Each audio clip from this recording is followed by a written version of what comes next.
This episode of the Music Production Podcast is sponsored by Otomy. Sometimes when I'm writing a song, I like to start with maybe piano to make some chords to come up with ideas, but then I'll choose a different preset that I think fits the idea more. Wouldn't it be nice if you could do that with your voice?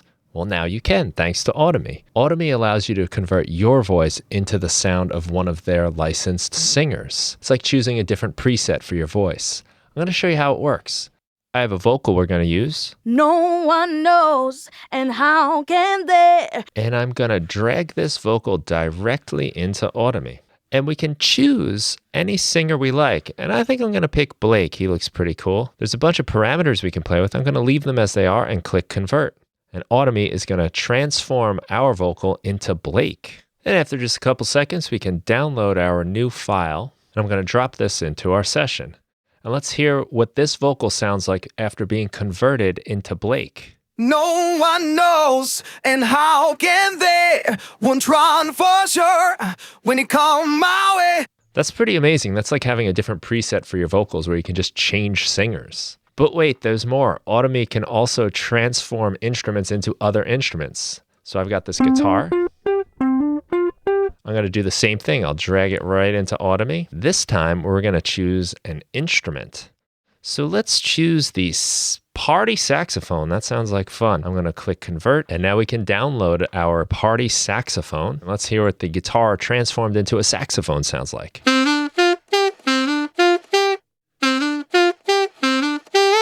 That's pretty cool. Everything's royalty-free and available for commercial use as long as you're on a paid plan. And Otomy has given us a coupon for 30% off. If you use the code MPP, you'll get 30% off your subscription. That's Otomy, AUDIMEE.com, or check out the link in the description of this episode. Have fun, and thanks to Otomy for sponsoring this episode.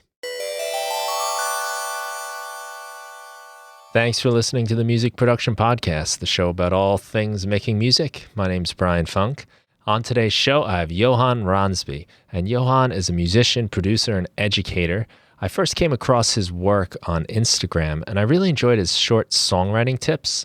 We got in touch, we started talking, and we had a great conversation about songwriting, about how he finishes every song he does. And he gives tips and techniques so we can do the same. We covered a lot of ground in this 2.5-hour conversation, and unfortunately, we ran out of time. So hopefully there'll be a part 2 because I thought this was a really cool conversation. Please welcome Johan to the show. Johan, welcome to the show. Great to have you here. Thank you so much, and thank you for inviting me. Oh, my pleasure, man. I was really happy when you reached out on Instagram, of all places, and I started diving into some of your videos and some of your words of wisdom around songwriting and making music and creativity. And right away, I was like, all right, this is someone I want to talk to.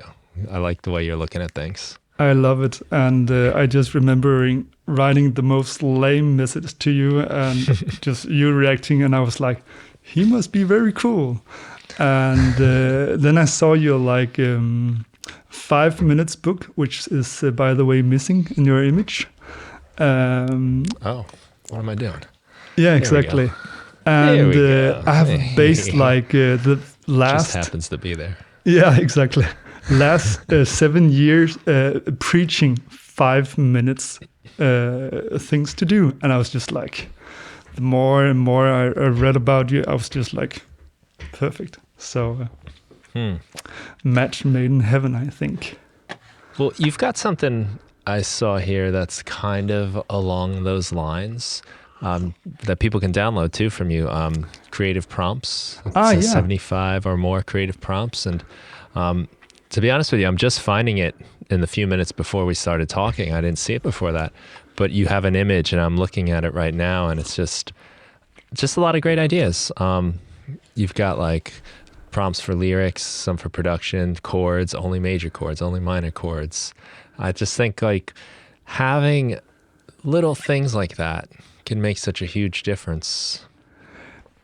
This is one of the biggest findings that I have made the last 3 years, I think. Because I don't think these are small things. I think these are the most major things. They actually made me understand what creativity actually is. I'm Danish. And from my understanding of creativity, that is creating solutions for problems. So when you don't feel creative, it's because you don't have a problem. So for me, the most well-known feeling that I had before 3 years back was, I need inspiration, I need creativity. What is happening? How can I do? I need to like dream more. I need to do the one or the other thing. But then I started giving myself prompts, and I have never had a problem. I can sit down with a prompt and have a finished song within an hour or two. And it's inspired. And it's like, I think when we don't give ourselves a prompt, the prompt is write a good song. And then it's like, what is a good song? And I think that is the second biggest and most exciting question. And this answer is actually very simple, I think. A good song is a song that you made feeling extremely excited. So when you write a song feeling excited, then I will promise you that song is exciting. Basically, I believe that your audience gets excited by your excitement. Just like when you see someone performing, you have seen musicians playing and they're just like, yeah, we're good and blah, blah, blah, and we don't get paid enough and this is so blah, blah, blah, but we're so good. And it's just like you go from the concert and like, that was impressive, but you don't feel inspired. And then another evening you can go and see like an amateur band which has rehearsed for like all the time they have, and they have been looking forward to playing, and they maybe play like shit somehow, but you get a sensation, you get something. And I think this is what music is all about, art is all about, life is all about, love is all about. And it's the excitement that we share with each other. So go up on stage and actually dare to like be, this is what I love the most in the whole universe, because I have done all of these things to make it so exciting. And now I share it with you. And it's a hard thing, because when we do something that we care about and share it, there's the chance for being neglected. And that is tough. And that's why it requires bravery to actually make exciting music, and why we are always on the lookout for something safe and easy, so we can get to that stage without risking getting burned, which I think is why so many people never get anywhere. But the thing about prompts is that when you know what your challenge is, then instead of asking yourself all the time, is this good? Which is judging what you do, and you can't judge and be creative at the same time. So if you instead ask yourself, do I think this is an exciting answer for my problem? Then it's all about you. So it's easy to feel. It's easy to be like, yeah, hell yeah. Or you can also be like, this is how I usually do, so it's actually not that exciting. Or just having made a solution can actually be truly exciting. And because it's exciting, it gets exciting for the listener too. So I believe prompts is the like savior for everything. And a lot of people says like prompts are boring, and like I want to be able to just do what I want. And I'm like, you do know that your whole life is one big prompt. You get born at some place, that's one prompt. And then you have these parents, that's one prompt. You have this guitar, that's one prompt. And it's all about trying to get the best out of it. And that's what is exciting. We believe that the exciting thing is to get up here. But the exciting part is trying to like get the best out of what we have. And the less we have, the easier it is to actually focus on doing that. So I believe one of the big struggles is that songwriters don't know what they're actually doing, I think. And that's dangerous to say, but I believe it's so true that I'm not the least afraid of saying it. And I love that way of looking at it, because I go in a lot of times, I want to make a cool song. I want to make a good song. And it's kind of like, well, of course you do. Like, Exactly. do you ever want to make a bad one? Like, what's that even mean? It's But really the fun to prompt try, thing- by the way, to make a bad song. Yeah. It's impossible. I encourage it. Yeah. I have It's done impossible, it many. you said? I've always failed. All my bad songs have become my favorites. Because when you let go of making good, then you get to be playful. And when you get playful, it gets fun. And then, oh, wait, I just lost my making a bad song. Of course, you can intellectualize it and then do what you always do and actually make a bad song. But then you have understood what it's actually about. But sorry, yes. Yeah, well, that's a great point too. I've always encouraged people when they say they can't finish a song or they're having trouble writing a song. It's like, you could write a bad song, right? Like, you could just make a miserable, terrible song. And I think what you're saying too is interesting, because it takes the pressure off of it. And then you start having those playful, fun moments that turn it into something nice. A lot of times your taste then kind of comes in and your preferences come in and save the day a little bit and bring you to something interesting. Another thing about prompts, which is even more exciting in this situation topic, is that the most exciting prompts are the prompts that when you get them, you have no idea of how to solve them. Because there is this preference thing. There is this normally habits. And I think habits is like the worst thing in the whole universe, because there is always a lot of layers in everything I say, which all the time connects. What is the most exciting thing in life? I believe it's learning. But learning is a lot of things. Learning is learning a new human being, learning to love, learning to see a new place.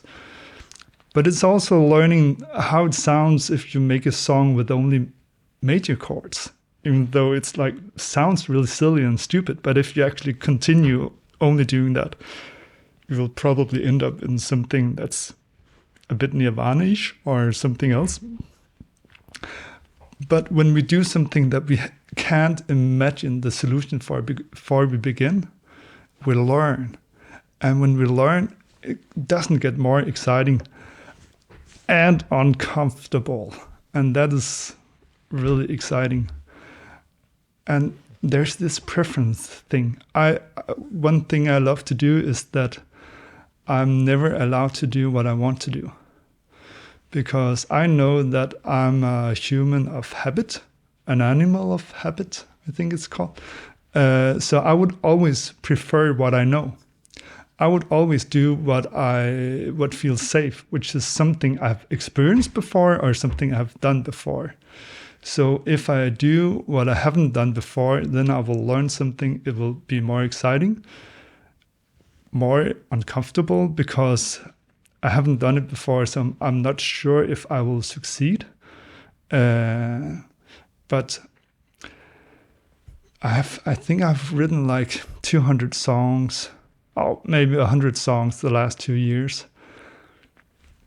I think there are maybe 2 or 3 of those songs that I don't like hand on my heart. And it feels very, very strange to say, because I'm used to like writing maybe 20 songs and liking one, because I was trying to write a good song. So what I kind of did was always to do what I thought would be good. And what I thought would be good would be to follow my habits and be very boring, because I already knew all the answers. It's like following what's it called, filling out a Sudoku where you already know all the numbers. It's not exciting. But doing a fresh one, that's exciting. And the look on your face is just like, that's the look that you, or the face you want to give to your audience. Be like, hey, how did I do this? Yeah. Here, listen to it. And that's my own favorite songs. It's like, how did I come up with this? So often my best ideas are the worst ideas.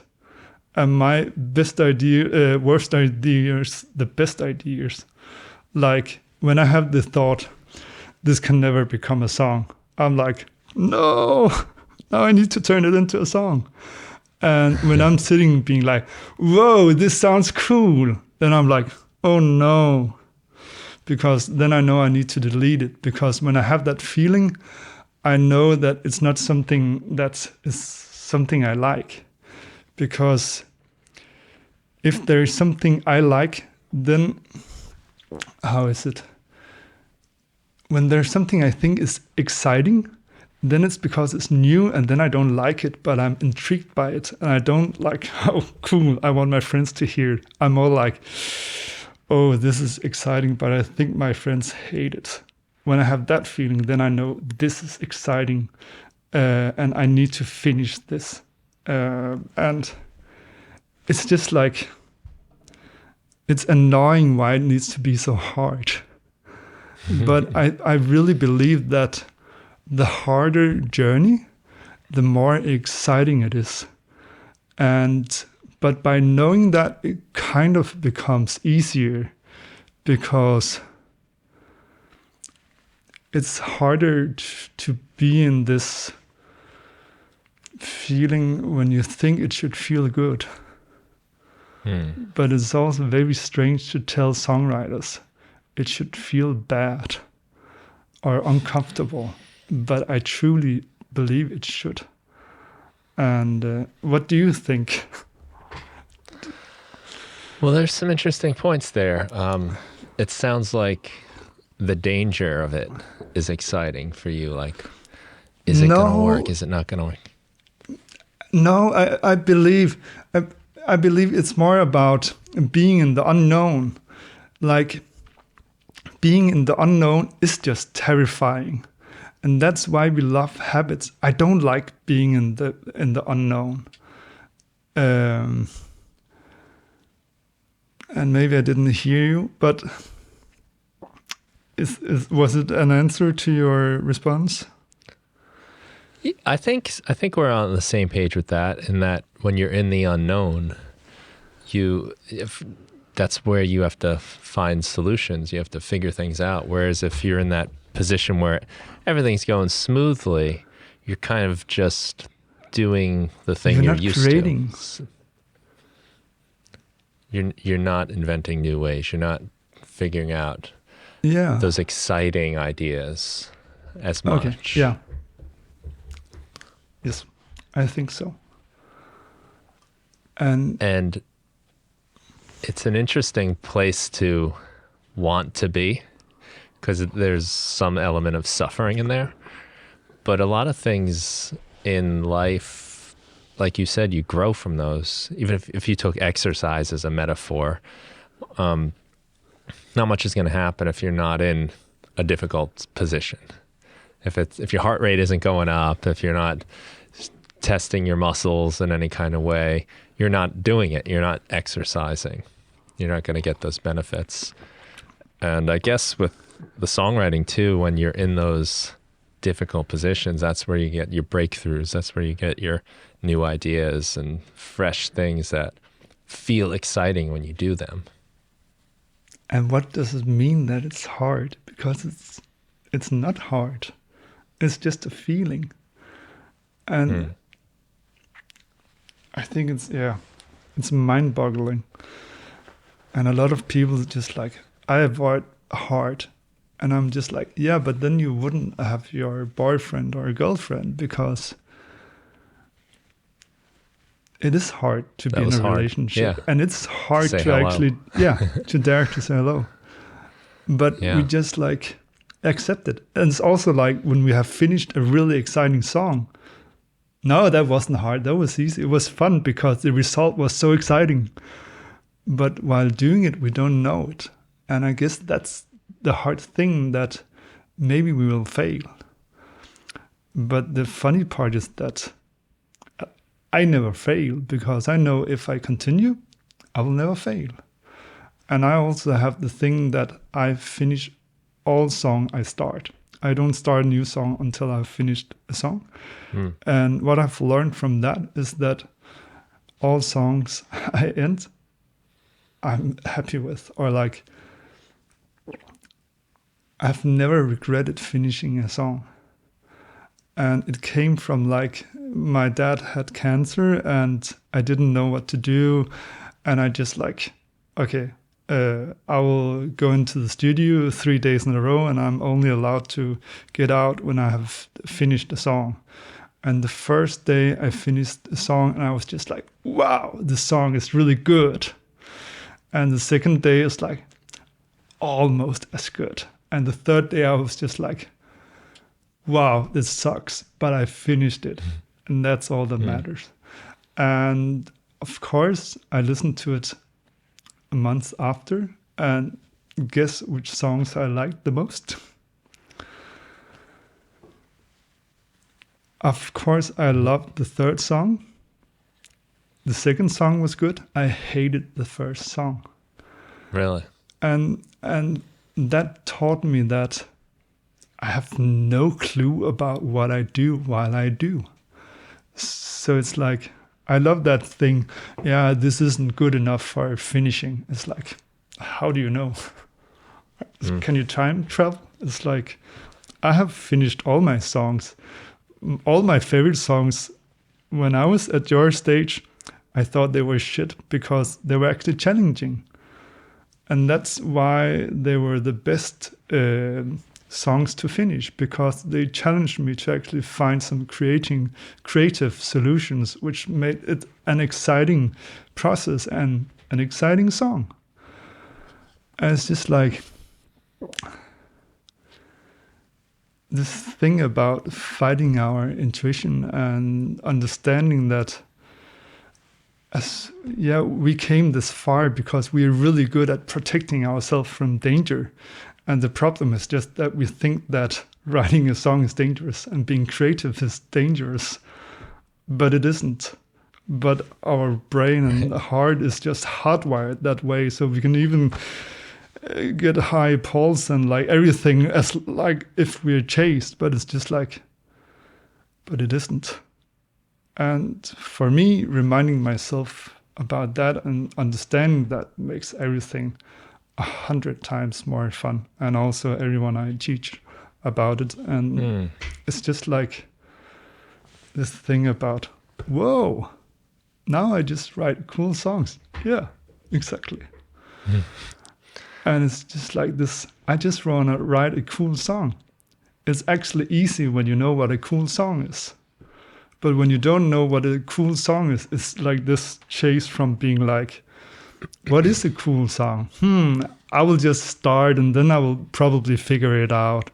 And then the problem is, for everything you do, you need to like, is this cool or isn't it cool?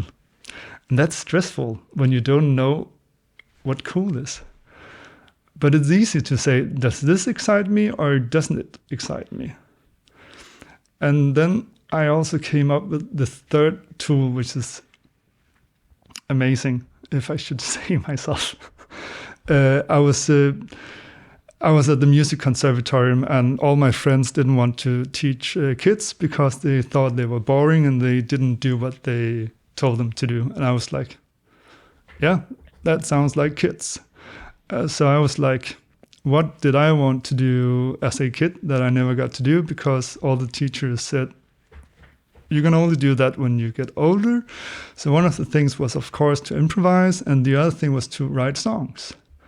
So I started writing songs with these kids, and they always just choose one chord, and then it was like,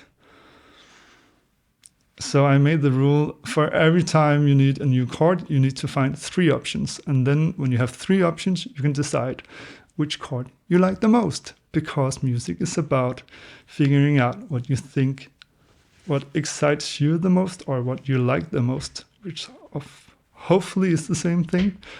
And so music is basically just about choosing. And what professionals are good at is hearing a lot of options at once while making music, and beginners don't. So for beginners, it's so extremely important to have like 3 options so they can actually choose what they like the most.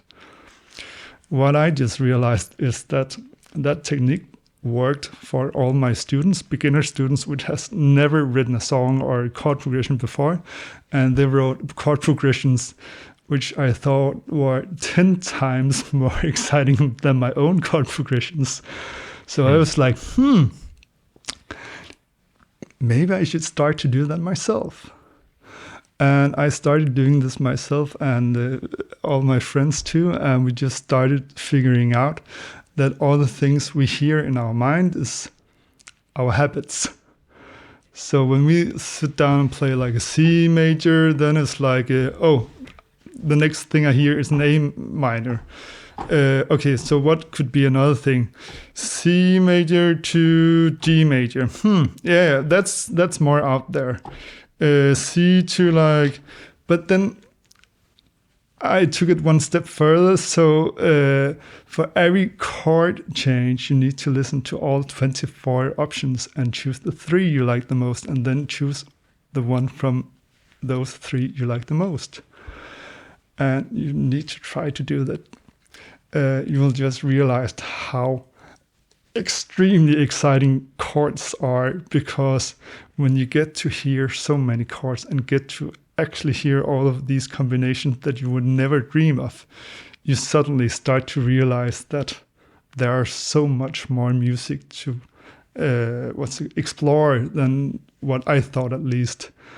I was like, when I was a kid, I was always so envious of Nirvana and Beatles, because they could just do whatever, and nobody had done it before. And I was just like, that's easy. But the funny thing, it's still that way. But we just need to do like they did, and don't do like everybody else does. And then it gets exciting. But the fun thing which I wanted to tell about is that one thing I preach in everything I do is the overview, which is find 3 solutions before you choose one, because then you can actually choose what you like the most, which again will like give your love to your listeners and make it easier to make decisions. I have spent so much time sitting there. Is this good enough? And like looking back, I'm like, I could just have made like 100 alternatives in the same amount of time I spent speculating if this is good or bad enough. And it's just like, I think it's crazy and extremely exciting. It's a cool way to go about it, because in those moments when you start thinking, is this good enough? Is this clever enough? Is this cool enough? Rather than sitting through that, just pick from 3 options. Yeah. That's easy. It's a lot easier. Extremely easy. The world of infinite options is terrifying. When I can go anywhere in the world I want to go, every time I make a choice, it's really like that. I'm going to play the bass. I'm going to play this. I can go anywhere in the world. But if I limit it to just the 3, then I can say, okay, cool, I want that way. And then the next thing. And you can also even do it with like a good conscience that you have actually like been present and selected what you like the most. So you have actually also done your best, which I think is just incredible, because most often I believe that to do our best, we need to spend so much time thinking about it, which doesn't help. But now instead we can just choose, spend 2 minutes and have done our best. Well, that's more like doing your best than thinking about doing your best, right? Exactly. Like thinking about it's not doing it. No, it's and just thinking is just maybe like maybe judging. I could do that. I could. I don't know. Is this? But when you actually do 3 things, and then of the 3, this was my best. And then It's a good way to make those decisions. if you add like one more layer, then for every time, for example, if you need to make 3 chord progressions, then if you make the 3 chord progressions as contrasting as possible, then you will also get to like go beyond what you normally do.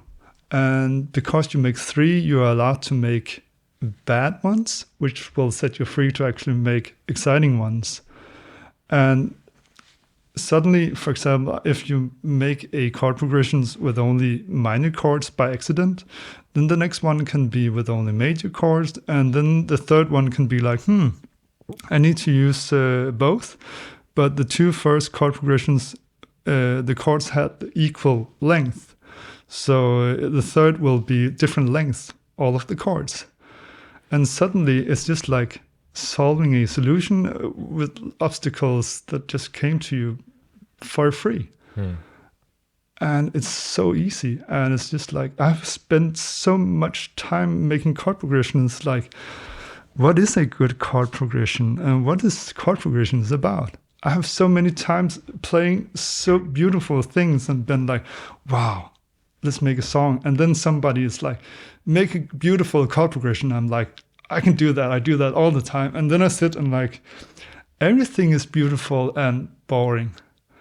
But when it's suddenly this challenge, it's like, I made it.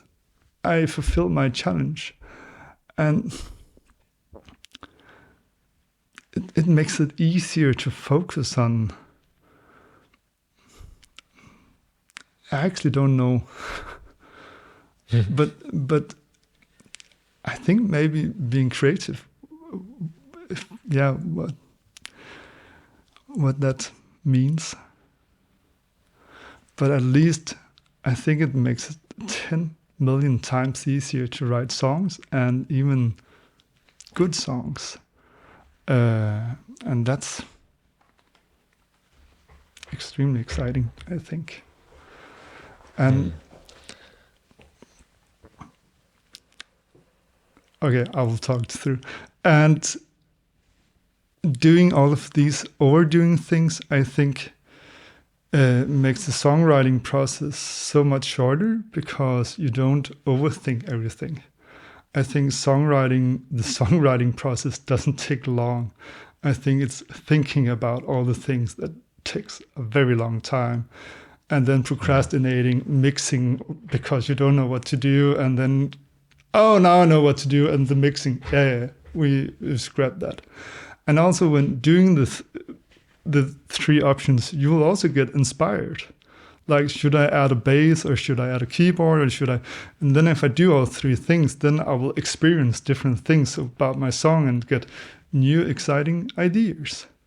And there's just this thing about doing too much, and I've always been afraid of doing too much because it's just uncomfortable doing something that is maybe just a waste of time, even though it's completely stupid. But from overdoing, I just get the most crazy, beautiful ideas. I was always like, when I was working with others, then they came with an idea, and I have been playing guitar by ear since I was 3 years old, and my ears are extremely good, so I can imagine everything I thought. So they came with an idea, like blah, blah, blah, and I was just like, bad idea. Let's do this. And when I realized how wrong I was, I have never said no to an idea. And I also don't think that there has been bad ideas, besides when I have worked with people who wanted safe things. So it's like, shouldn't we do like they did? Like, do you say it because you think it's exciting, or because you think it will be good? And that's a difficult question to answer, of course. But most often it's like, I think it will be good because theirs is good. And then it's like, then I don't think it's exciting. But if you're up for like making it on our own way, then I'm up for like trying to implement this thing in an exciting way, in something where we can't imagine it. And then it can, everything can become exciting if we dare to actually continue until we think it's exciting. Yeah, I always feel like it's a good distinction, that good versus exciting, because we might be copying something we heard, or we might be trying to mimic something because it's like safe. It's a safety, and like this will be good. I think compared to the good means risk of excitement. I think good means, even though we don't believe it ourselves, good means other people will like it. And I have never heard the word being said in a way where I didn't mean that when a artist said that themselves. Because if I make a song and I love it, then I will say, I love this song. I will never say it's good. It's like, I have just made this song, it's so good. Can you hear it? It feels more like, I think this is gonna sell. It doesn't tell anything about what I think. So when I think really, I hate the word good because because I believe that when we say good, no matter if that's what we think we say, it does mean good means what other people's like. So if I have made a good song, then it's because I have made a song I believe other people like. And try to like imagine or think about it the next time you use good. It doesn't mean that when you say something about others' music, then it can be, I think it's good, which just means I like it. But when you do it about your own or try to make good music, try to think about it and let me know. I have talked a lot about it with other people, and most people just say like, it doesn't mean that. And I'm like, okay, but what does it mean? It just means that I like it. But so you're trying to make music that you like. Why is that hard? Because so you don't know what you like. No, but it's like, okay, let's pretend that good means that other people like it. Let's pretend you have just made a bass and you need to figure out if it's good. Why is that hard? It's because you don't know what other people like. Yeah.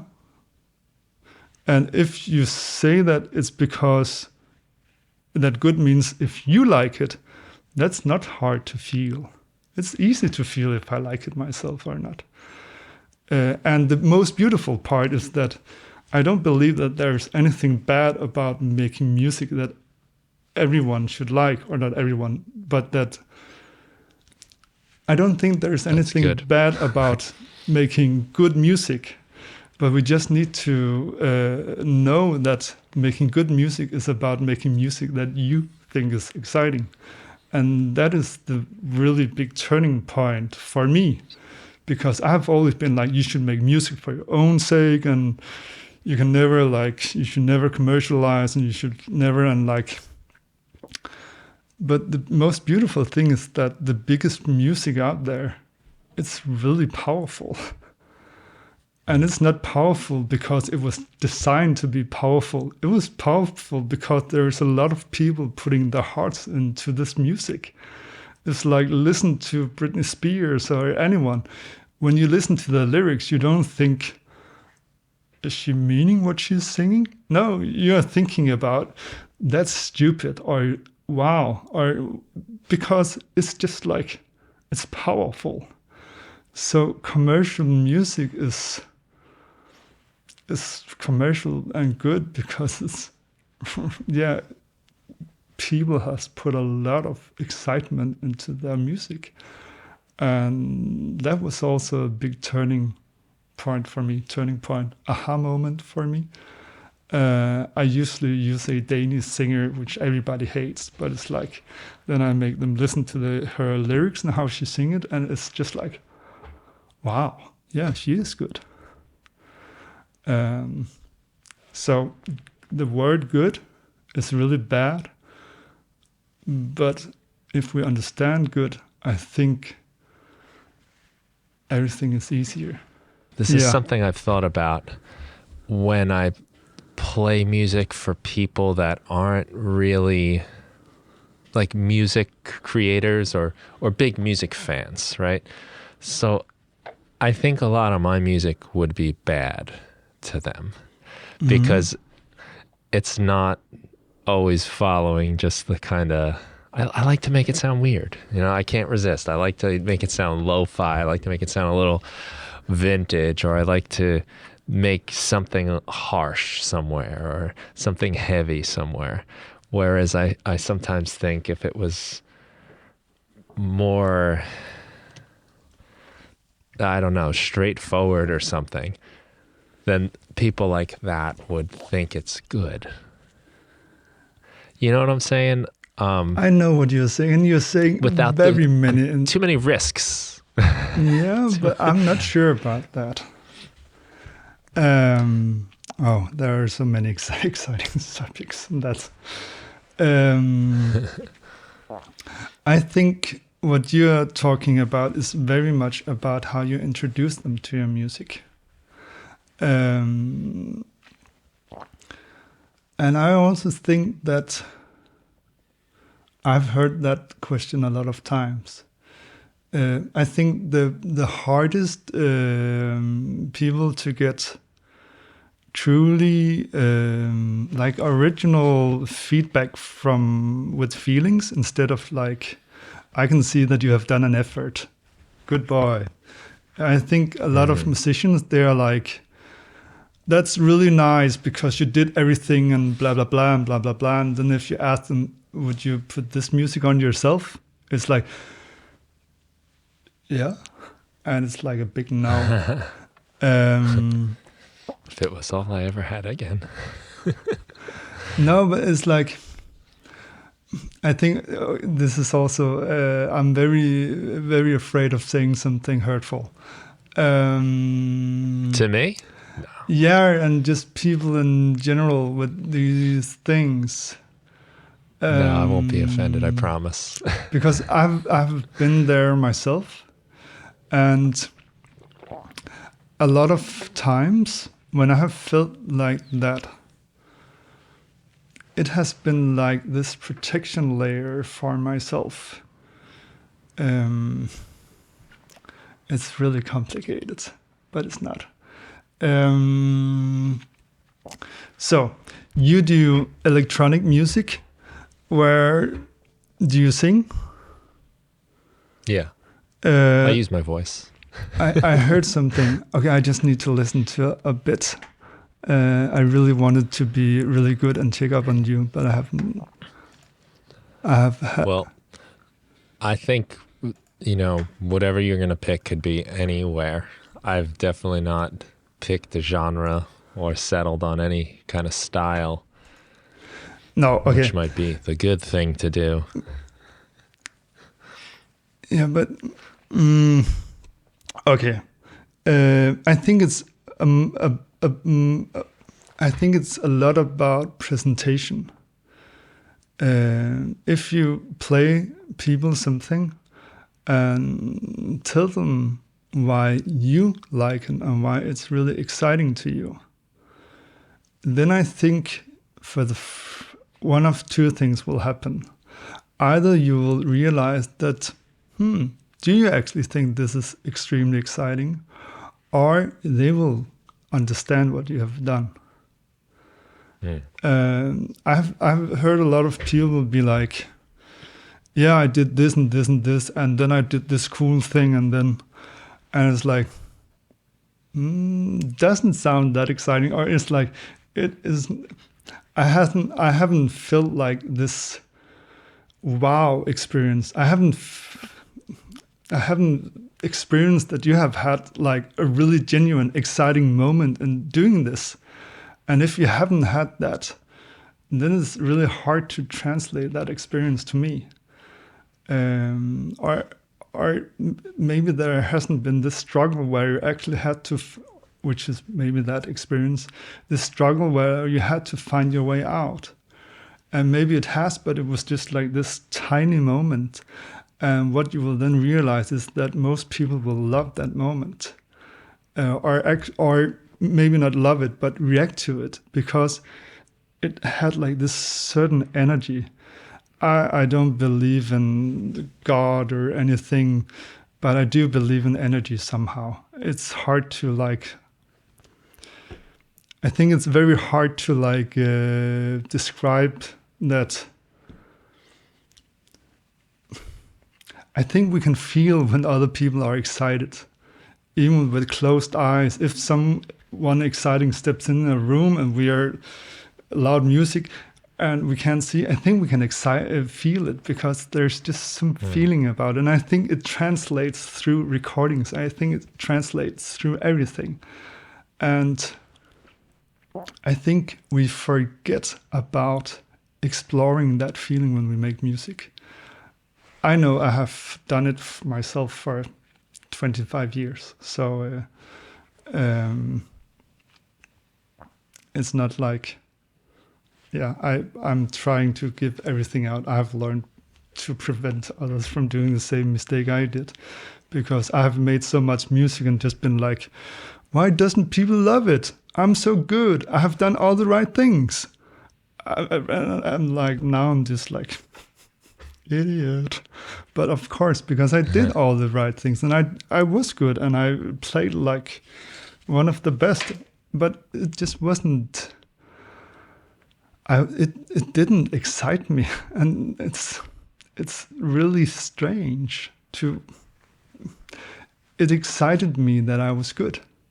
It excited me that I was capable of it. It made me excited that I could stuff that they couldn't. It excited me that I had ears that could play. I could like hear a song and then I could guess the rest of the song. But that was extremely exciting, because it's exciting to be good, or be not talented, but when you have skills. But making art and expressing yourself has nothing to do with skills, unless being brave is a skill. Maybe it is. I think it is.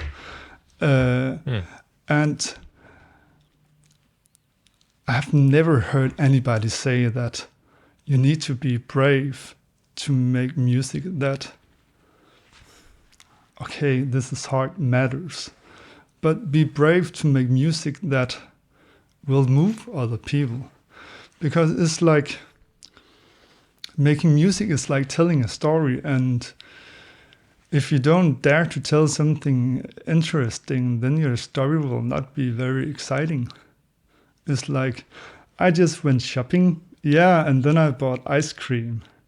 But by just like including a small secret, then my story will be exciting. I just went shopping, and then I went to the, what's it called, where you buy hot dogs, and I wanted to buy 5, but I was embarrassed. So I bought 2, and then I bought 3 more.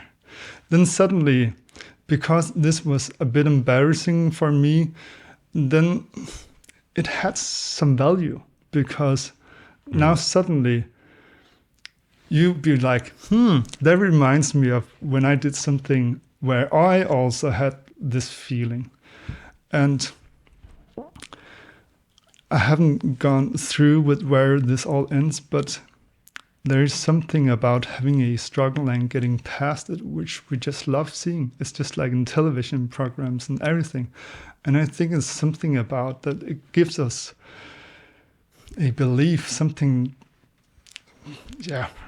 something very big. It's a connection thing. Yeah, and it's like the hope of even meaning. what you said with this idea of I wanted 5, but I bought 3 and then bought 2 because I was embarrassed. It makes you think of times when you've purposely done something in a weird way, gone out of your way because you were embarrassed. You changed your route, or all these like silly things we do that are really private moments. It's a connection point where we can kind of latch onto and be like, oh yeah, I'm weird like that too. Yeah, and I also it gives each other space to be us, because I think if I have a secret, then I feel left alone. So when I know that, oh, Johan has a secret too, oh, I'm not alone.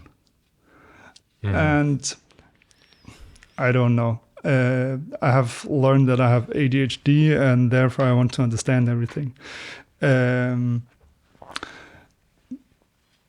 So in music, I just believe that the more we share, the more struggles, the more we give, and the more there is to get.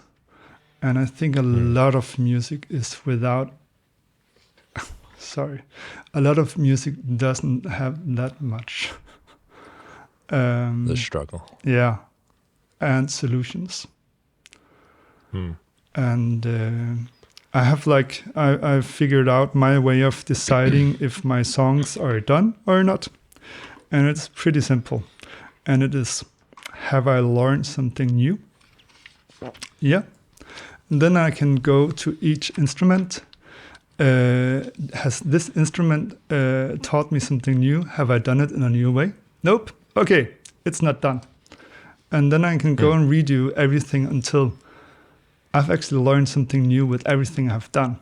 I can't do this more exciting, or I can, because I can add something I've never added before.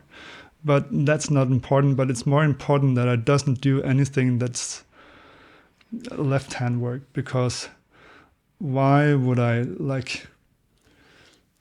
it's like, of course you can, it's also, of course, a question of how much you want to give and how much time you have to do everything. But this is maybe not very healthy, and that's maybe how I think, which is very bad. But why give something to others that you have only spent half of your energy on? And I'm learning to do that, because you can't always do 100%, and maybe you do without noticing. But I think the beautiful thing is remember to do an effort on something that you are giving away for other people. And the effort is work. And the more effort is more struggles. And for me, it has just made everything 100 times more easy to understand. And whenever I have made a song which is this doesn't do anything to me, then I'm just I've done everything the way I usually do. Of course. And it's just mind-blowing that it works. I have these creator sessions where it's 5-hour Zoom sessions where there can be up to 12 participants, and then they all get one prompt for writing chords, melodies, form, and lyrics. Yeah, and they're only allowed to use one instrument I give them, and they have to overdo. So every time they need to write one melody, they need to write 3. Every time they need to write one chord progression, they write 3. So they normally write 6 chord progressions, and all the songs are always wow. And it's so exciting because the session always ends with them sharing their songs they've written. The first reaction is they actually wrote a song in 2.5 hours, which most of them has never done before. And the next reaction is that it feels very weird because it's like this. is this me? This is not me. Have I written this? And this is bad. And those who feel like that, they then reply 2 days later, sorry, I love the song, because it's hard to love something that is new to yourself. New never sounds good. And the most beautiful thing is that they get to actually realize that it doesn't sound good when you have made something good at first. But the most beautiful thing is just that it works, that when they do something new, it just becomes beautiful. And it's people I've never met before. And when they play their song, it's like you get to know them, because when everything is good, then we can all do the same. But it's when everything is messed up, we start to react in the way that we are. I played jazz for a long time, and my favorite moments were when people messed up, because then when they saved the situation, they would really show how they play or do, because it's like, I'm cool, and this was exciting. Oh wait, I just played this note. If I keep playing it, then I can do it. Ooh, and other people were like, oh fuck, and then run away. And it just shows so much about who you are when you don't know, or when you're in a situation where you need to create the solutions. And when you already know the solutions, then we all often do the same. And that's also why it maybe as an artist also feels a bit boring, because I've heard this before. It's good. I've heard it before. I'm not sure why I don't like it, but because it feels good. And it's this struggle about, it needs to feel good, but it's only when it feels bad, it's exciting. And when you don't learn that, I have never been taught that. And it's just, how can you actually get to this place if you are never learning this? Magic, luckily you learn it by working with others, because when you work with others and you actually work together, then it happens that I want this. Oh, it didn't get how we wanted it to be. Oh wait, it became cool. And that was also where I got the idea for, because I wanted to work by myself. So it's like, what is it that you do with collabs? You challenge each other and get new start impulses, so you end somewhere new. But I think this is so extremely important, and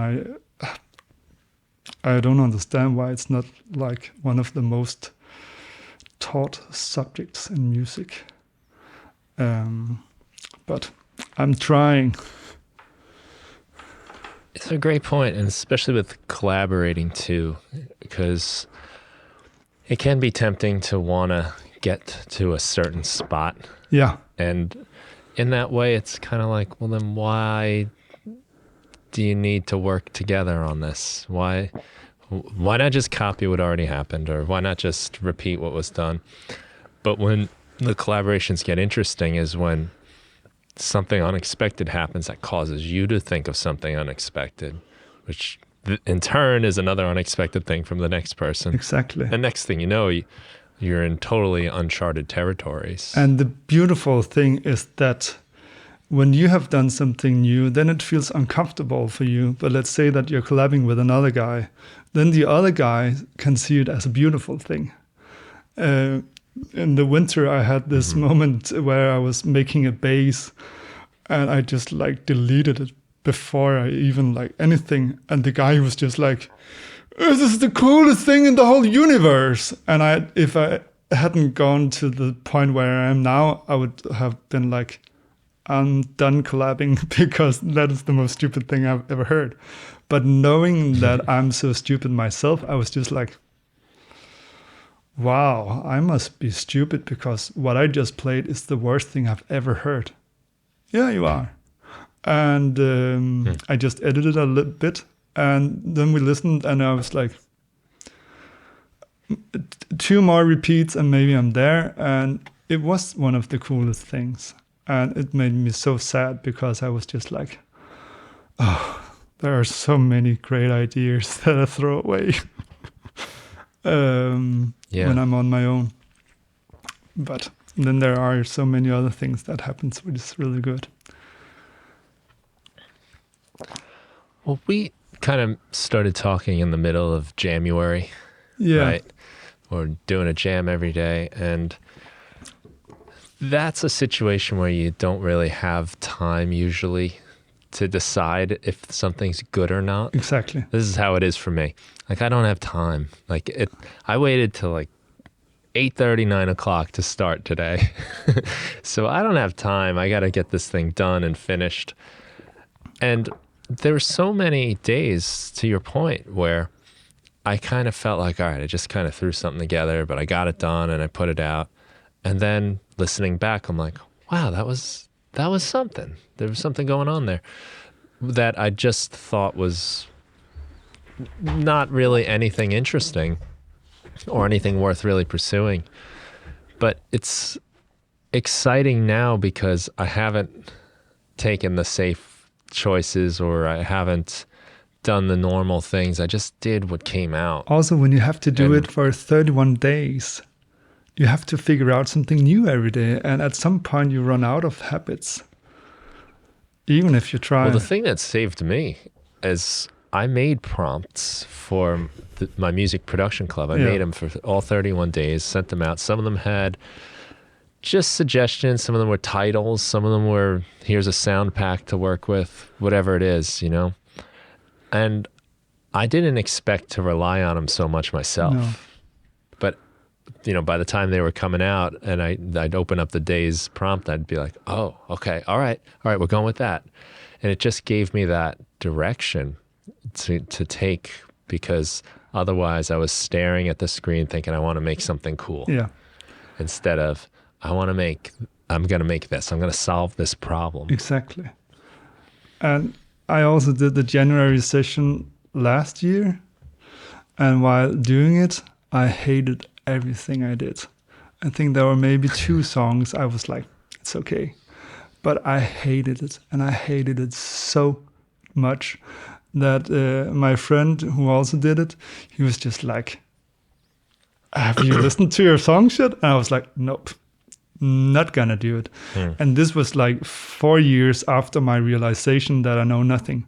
But I had such bad feelings about everything I did. So I was just like, nope, not gonna listen to it. And it took me 9 months to open it. And I love most of it. As like, but yeah, prompts and not think. And that's again a new subject, because what does it mean to think? There's this thought about you're not allowed to think. And that's rubbish, I think. I think thinking is the most beautiful thing there is in life. But we can't judge. And that's being aware of that we judge is just, for me, magical. Because judging is this good? Is this bad? Should I have done something else? And when we do this, we stop the process to do something that we can't do. Because we are making a song and we don't know the song before it's done. And how can we judge something that we don't know? We can make guesses, but you know, your guesses is shit, my guesses are shit too. So what I have learned is that I try to overdo. And then when I have made a decision, I never go back. I really love not doing that, because if I don't go back, it's like making a tower that if I change this brick, then everything on top will fall, and then suddenly we will have like this crazy construction. And often when we want to go back, it's just because we have had an idea for something to build on top of, which doesn't fit. But it's like, yeah, but then it doesn't fit. So we need to make something else. So believing in it And if we believe, then we don't need that much time. We don't need to think so much. We just need to do. And when we do, we get ideas, we get new solutions, we get so much given that we can never get by thinking, because thinking, we can't really think up new things. I thought I could. I truly thought I could think of new, exciting ideas. I can't. But I can think of concepts that I can find solutions for. I can think of like, how would it sound if Brian Funk wrote a Ransby song? I have no clue. I would love to hear. And it would be a what's called a struggle, a problem to find a creative solution. And for me, it's just so important to remember that we can think of things that makes us so inspired like this. If we dare to think of a problem. Yeah. You know, pretty much any time you hear about somebody that did something really innovative with music, right? They didn't conceptualize it first and then get to work. No, or did they? It's sort of like they came across it during the process, so they figured it out, they stumbled into it. And I just saw a video with Eddie Van Halen talking about finger tapping. And he's like, I didn't invent that. He's like, I was watching Led Zeppelin, I was watching Jimmy Page do some kind of like hammer-on thing. And I just thought, I'm going to just put my finger here and play with it. What if I did that? It wasn't like he's like, I'm going to invent this new style of playing. It was just, he wanted to see what would happen while he was playing if he did something different that he hadn't tried before. And it just seems like that's always the case. People don't sit there and like decide they're going to do these weird things. They're in there working. There's a problem. And this is what they figured out to do. Turns out it changes the world sometimes. Sometimes it's a better way to do it. Sometimes it's just weird and interesting. But you don't hear people saying like, I was on the bus thinking. And I wanted to like invent how do you say it? Penicillin? What's it called? Penicillin. Penicillin, thank you. It's like nobody sat down. I want to invent penicillin. It was an accident or an experiment. Right. But yeah, and that's another topic I love. How artists talk about how they make music. I hate it. How artists because for beginners, they believe what they say. I think most people believe what they say because the artists themselves believe what they say. It's like Mariah Carey say that, yeah, I did this and then I knew that this would work because I did like this and this and this and this. And everything that matters is that the true story for all great music, and sorry for changing subject, is, oh, I came and then I did this exciting thing. And then there was a problem. And then I figured out that I could do this exciting thing. And then I did this exciting thing. And it's just like, everything is just about that we do something that's exciting. And then, oh, this happened. I will release this. Like the penicillin or like everything. Yeah, thinking about like the Beatles, for instance. They seem so magical, but when you hear them talk about themselves, they're kind of like, oh, we're just a bunch of guys making songs. And I think of like one of their kind of big moments they had was like the end of the Abbey Road album, where all the songs are kind of stitched together, right? And they flow into each other. And it sounds like this really, it's just a great way to end the record. It's so much momentum builds. But it was a problem that we had all these unfinished songs. It wasn't this idea of like, let's write all these songs that weave into each other. It was a problem. And they said, let's stick them together. and then you hear it, you see the final product, and you're like, wow, it's amazing how it all works together. And it came out so cool, but it wouldn't have happened if they were just... They just didn't think of it that way. No. They didn't think of the big thing first. They thought of the little parts of the problem, the bricks they had to put together one by one, and it turned into that. And that's just the cool thing about solving problems that you don't know the solution for, because that's the most exciting solutions there are, because you do something that's never been done before. And I have done a lot of things that have never been done before. And it's magical. It's like this. I remember the first time I was just like, wow. I love Radiohead. So I was just like, wow, I just did like Radiohead. Because I've always thought of like, how did Radiohead make Kid A? How did Beatles make the Revolver? How did Beck make everything? And it's just like, they experimented and did new things every time. And while I had gone through trying to make the perfect formula for writing a song, where they had gone through like, how many different ways can we figure out to write and produce songs? I was just like, of course. And it's this problem, and doing new things will give new problems and new solutions. And all of my students starts with asking, what is the right way? What is the best way? And I'm like, the best way. There is actually one best way, and that's to do it differently every time. And then they look at me. That's not what he say. No, but then he's wrong. Yeah, but that's Beyonce. She doesn't do it the same way every time, I promise you. How do you know? Yeah, because if she did, then her songs would sound the same. They don't. And it's just like, I just want to like shout that it's all about learning.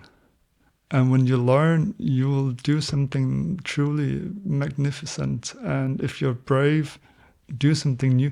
Learning takes bravery. And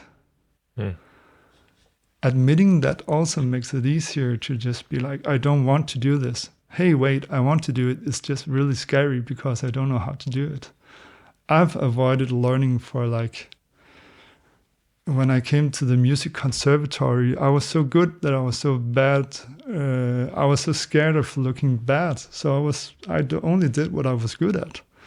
And then all of my co-students, which were just like, I just do what is exciting. They learned all of the most exciting things and made all of the most exciting music. And I was 10 times better at them at playing guitar, but made boring music. And I was just like, why? And then I got the really good habit of getting drunk. But that made my music more better, because when I was drunk, then I didn't care for anything. So I just did what was exciting. I unfortunately didn't. Reckless. Yeah, reckless, really. But extremely exciting. For both me and my audience, I've had so many extreme experiences of like, once I was like, the concert started with the band leader. He said, Johan, don't take too much space today. And I was just like, no, I need to take too much space today. And we were playing at this legendary place in Copenhagen, which is also like a weed club, and people just go there because it's nice, always good music, and you can smoke weed and everything is good. And you need to play loud to play there. And I just started playing, and then the lead guy, he was just like saying to the band, if Johan took too much time, so he's gonna play alone. And I was just there being so like, I will do this alone then. And this was so fun for me. So the whole club just quiet down, just got totally silent. Never happened before, I think.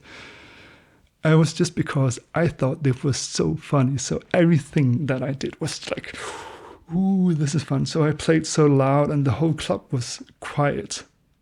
Everybody was just like, what is going on? But it was so simple.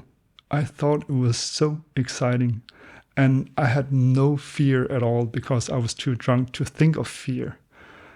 And for me, it's just like the story about how powerful doing what excites you is. But also, of course, of how difficult it is not to feel the fear also. And also the story, don't play drunk. But yeah, I'm sober now. It can be helpful to take advantage of the lack of inhibitions that you might get, but it's not a good long-term strategy. And no, and there's the tipping point is really easy to cross, but the sentiment makes a lot of sense. And you know, when you're playing, especially in front of people, like you're kind of in charge of the energy in the room. Yeah. To sort of bring it back to what you said in the beginning, when you get like people that play and they look like they're too cool for it or they're bored by it, it's never a good show. No. But if you bring the enthusiasm, it's hard to deny a group of people playing music that are just having so much fun. Even if you don't like the music and you just look at them, you're like, look at how much fun they're having. Like, it's hard not to smile back and feel something from it. And I think that applies to your question about sharing your strange music for your non-musician friends. That if you truly apply this excitement to your music, then I don't believe that people won't like it somehow. And I fear it myself. So I think it's harsh, but it's also, it gives something to work with. I think we have like an understanding of like what good is, right? I love if we share it. Well, if you were to ask just anybody off the street, like, does this sound good? You know, they'd be listening for certain markers, I guess, like, are they a good singer? Are they a good musician? Is it a good recording? Does it sound up to the standard? But I guess what I'm saying is like a lot of what I like plays with that, where, I mean, a lot of my favorite singers, they're not going to win the talent show, the American Idols and, you know, whoever's got talent. Yeah. But it's something else that's interesting. And you could go online and find musicians that are 10 times better than any of the world-class stars out there. They're just, but they're not really interesting. No, they're not other brave. Than, wow, that's really good. But kind of like, who cares? Yeah. After a while, you watch a few of those and it's like, you're not moved beyond just, it's impressive how fast maybe these fingers can move. I don't understand that Tim Henson. I really want to understand him. Isn't it Tim Henson? That's Polyphia. Yeah, Polyphia. And I don't know enough. I love that people love it, and I won't say anything bad about him. Besides, I don't get it at all, and I think that's really exciting because I love that guitar music is like up there, and I love that he has reinvented the guitar. But I think it has never. It's like I feel the way that when he does it, he is just like, yeah, I can do it. and it just doesn't give it to me. So like the music itself. Yeah, also is the it music moving you itself or and is it- just his vibes. And I'm really curious of why. Well, you have like, I don't know how to say it, Kira Cobain. Do you, the guitar trio with the woman bass player and the what's funky drummer? You know it. I just don't know how to say the name.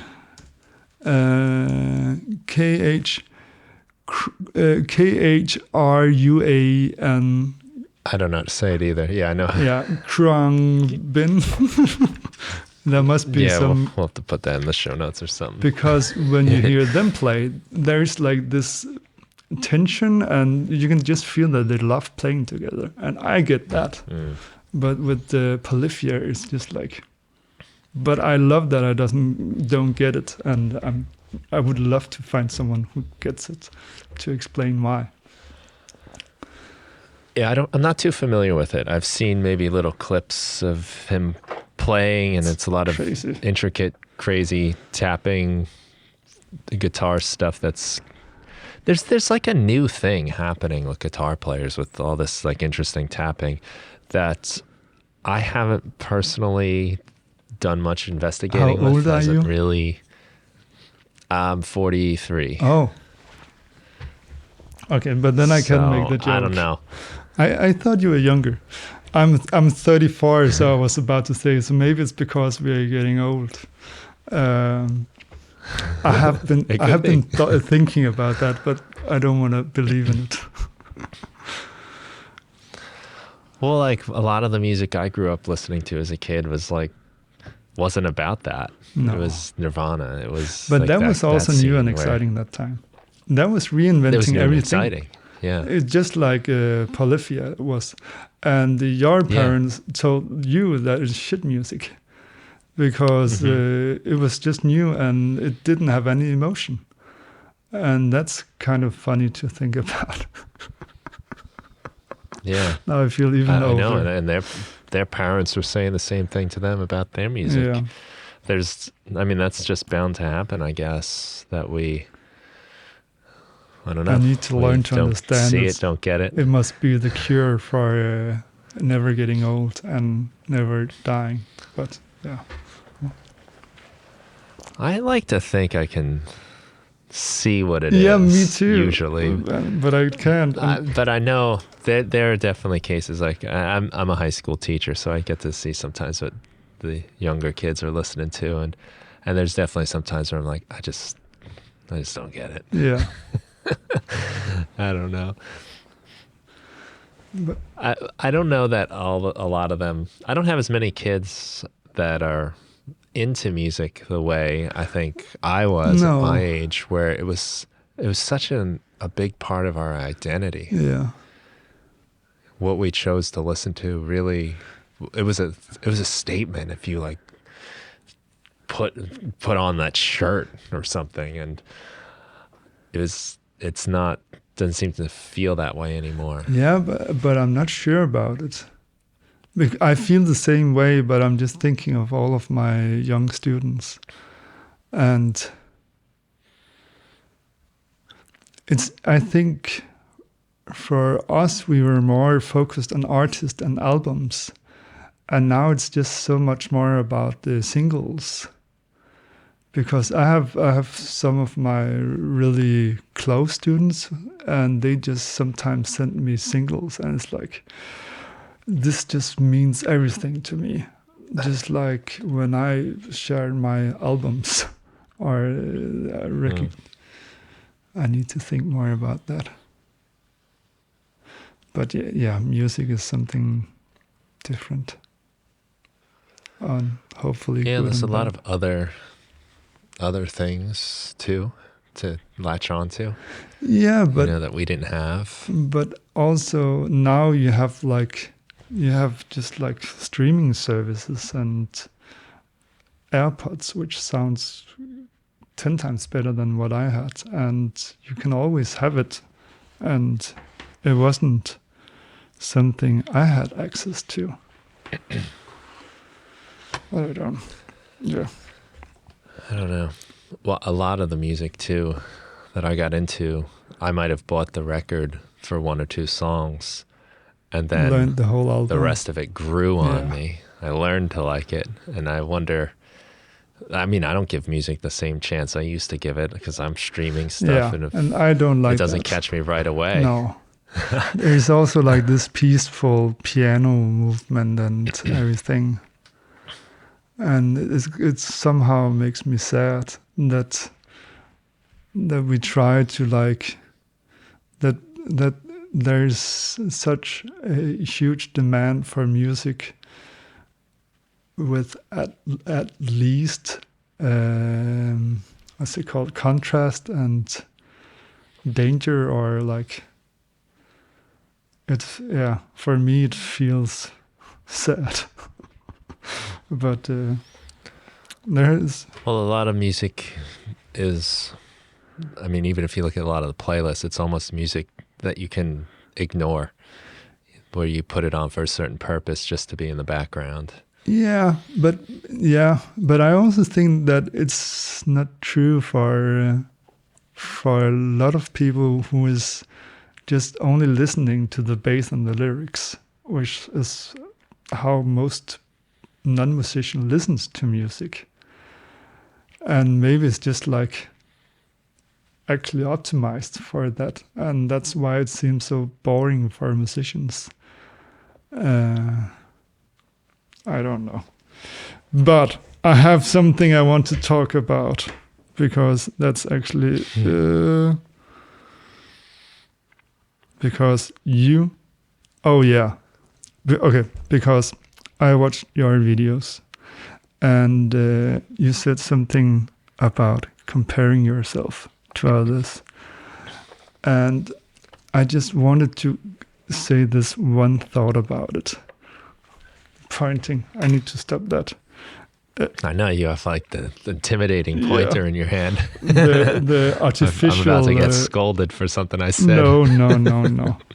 No, but you said that you shouldn't compare yourself to others, because, and I liked it because I've said this myself, that others, they are maybe crazy good singers, but maybe they have issues with other things, and they have had this life and blah, blah, blah. And so it's not, maybe you don't want it.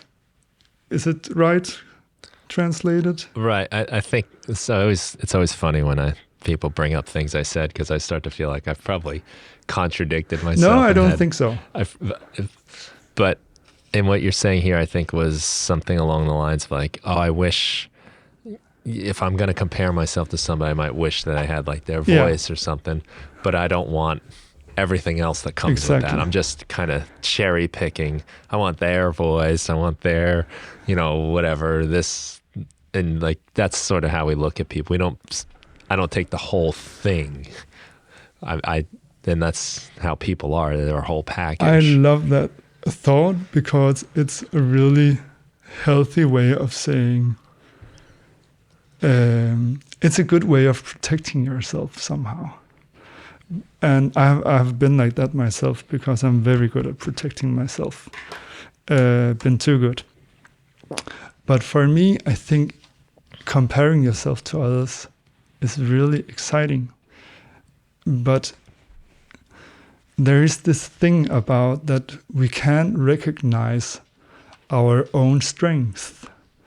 A lot of people love my voice, and I'm like, for sure, every time anyone says anything good. And the lead singer, for example, Nick Cave and Damon Albarn and Thom Yorke, they all hate their voices. I know that Damon Albarn has started thinking that he's okay at singing, and I think that's really beautiful.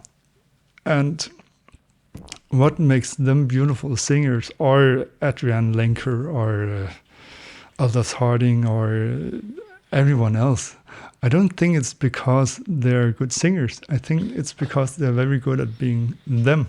being who they are and sharing it.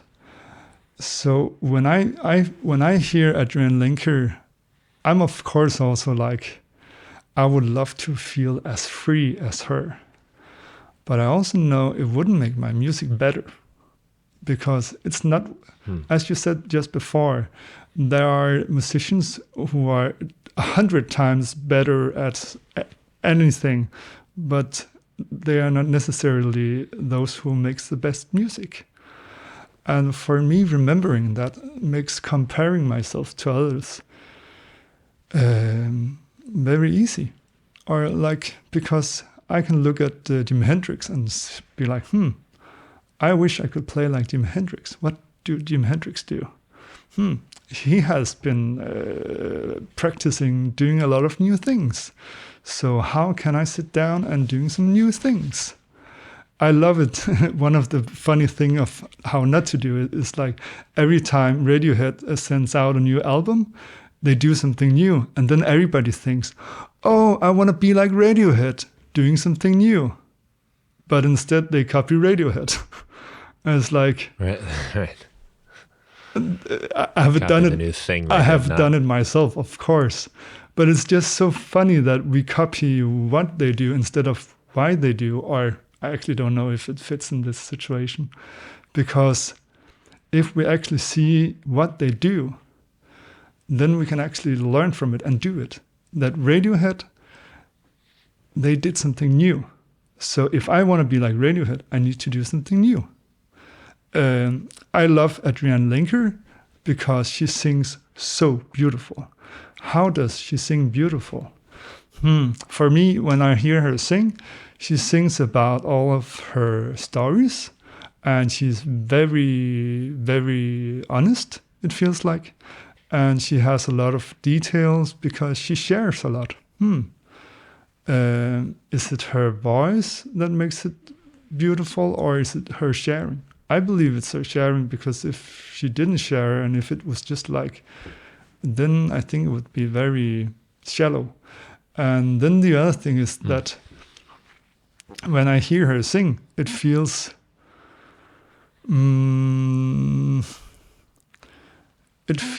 like she's in everything she does. It's like she's not singing in random. Like she knows when she ends her words, which is extremely important, because if you don't know when you end your words, then you're just doing habits. You're not aware of what you do. You don't give yourself out. You're just auto. And if we start to look at all of these things with people we love, then we will start to realize, oh, they're being brave. They are singing their heart out. They're doing new things. And then we can look at ourselves. I can do more of that too. And then the comparison actually helps us. Because if I started to sing like Thom Yorke, my music wouldn't get better. But if I start doing like Thom Yorke, doing what truly excites me and exploring a lot more, then my music will become more exciting. And so the focus on what they actually do is just so,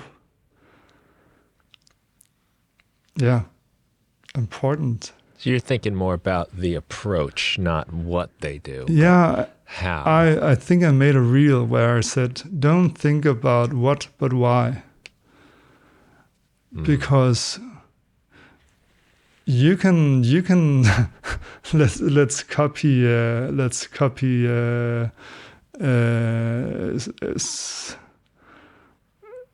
some woman. She sings 2 octaves up and it sounds cool, and you're like, I want to do that too. But when you do it, it feels horrible, and you don't want to do it. It doesn't work. But what she does, she did something that excited her and something that challenged her. And when you do something that excites you and challenges you, then it has the same thing. And I think there's only one universal thing, which is, I want to do this. which is I got excited. This made me excited. And there's only one way of doing it. Oh, your voice excites me. I want your voice.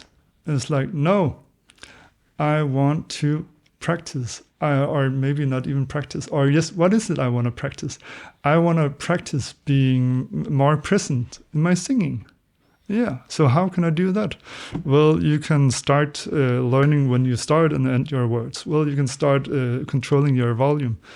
And I think suddenly we know what we need to work on, instead of always just having this dream that if only we could this and this and this, then we could do anything. And yeah, it's crazy. I have tried to sell my products for 2 years, and I have failed as hard as possible, because the best thing about selling is that understanding your customers' problems. So I want to help songwriters become better songwriters. So how do I do that? Yeah. Do you want to become a better songwriter? Everybody does, but yeah, it's not something we want help for. Okay, so if I talk into their problems, so what are songwriters' problems? Myself, I would say, never finishes songs. If you ask songwriters if it's a problem, no. It's not a problem that they don't finish their songs. What problems does songwriters have? They have difficulties finding inspiration. No, it's not a problem. That's just how it is to be a songwriter. Well, okay. The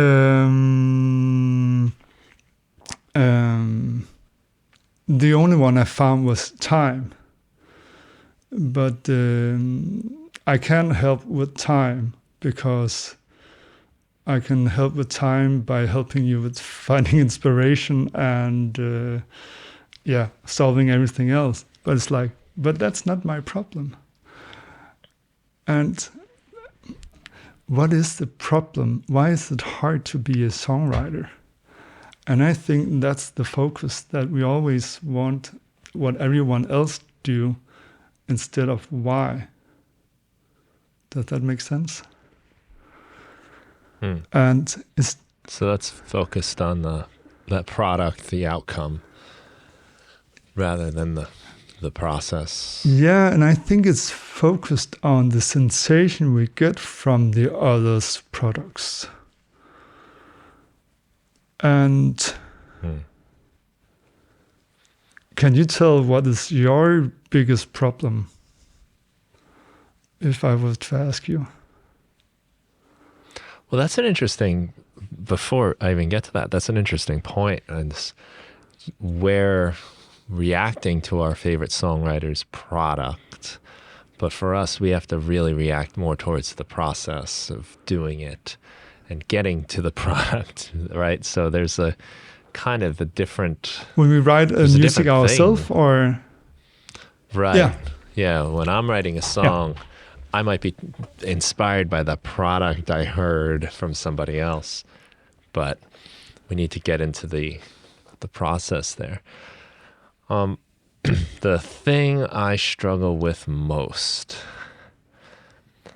I have a hard time answering that, because I think I can struggle at different times with almost everything. There are times when I feel like I can come up with songs like crazy, like they're just shooting out of me, and I'm excited in those moments, of course. There are times when I feel like I can't come up with any ideas. There are times when I can't get started. I can't bring myself to just start. I'll do every other possible imaginable thing, no matter how much I hate it. Cleaning, tidying, organizing the house. It's spotless, and then it's like I've avoided it. And yeah, the follow through is also challenging at times too. I can't say that there's a part that hasn't given me a problem along the way. I've managed to find ways through them at various times. Whenever I finish anything, I guess I've figured it out. what I'm kind of really coming to believe is that you just have to show up and push through and find that it's excitement, I guess, is a good way to put it. You've got this word for me now. But I'm happy chase that you like it. The enthusiasm. Yeah. No, that's a really, I really believe, I don't know, maybe I'm an English teacher. I like words, but I like that sometimes you can package a whole set of things into a single concept. So if, in a lot of ways, I think a lot of my problems boil down to not feeling excited. So I'm not excited to start making music today for whatever reason. So I need to figure that out. Or I'm not excited to finish this, so I'm not going to follow through. It's once I get that excitement that pulls me through it. I see it a lot with my band when we play and we rehearse, and sometimes the rehearsals, maybe we're tired, it's been a long week, and now it's nighttime, and we're like surviving practice. Yeah. You know, we're surviving playing through the set. Whereas there are other times when it's like we're excited. I want to try something. I want to see if we can do this or that or the other thing. I want to see how well I can focus on this aspect or that. Or if we're writing, let's see if we can make something out of this. Let's take this to its next level. But when it's not there, that's when things drag. And the nice thing about playing with other people is hopefully at least somebody has the enthusiasm, because the energy is contagious. And I've said this a lot of times with bands before we go on, enthusiasm is contagious. And I think I heard it from Lou Reed. Oh. I think I heard him say that in an interview. But it's been proven to me over and over where you can go to, say, a venue to play, and maybe there's a problem with this thing or that thing, or there's monitors out, something's wrong, or maybe the crowd isn't as big as you wanted, or there's a low energy. But if you bring it, and you bring that enthusiasm, and it fixes all those problems. So it spreads to everybody. If the band seems a little down about something or nervous, and if I can muster it up, usually they get it, and then it keeps me up. It keeps you afloat because you're getting it back. The best answer I have ever heard, truly. Have you then figured out why you sometimes don't have the energy in your band? I think I have the solution, and I think it's very exciting. Well, there's definitely just physically tired, exhaustion. We worked all day and now we're getting together. There's that. There's also maybe the routine of it sometimes, it can be where, okay, here we go again. We're going to play through our songs. Yeah, because when you're tired, then you also want to succeed, and then you can make the safe decisions, and then it gets boring. Safe decision. Yeah, tonight we'll just play through. We'll just try to, I think of it as surviving. Yeah. We just got to survive it. And that's not very exciting. It's not a great energy to bring to anything, I guess. I have another thing which I also think is very exciting, because also when you're tired, then you're also more in surviving mode.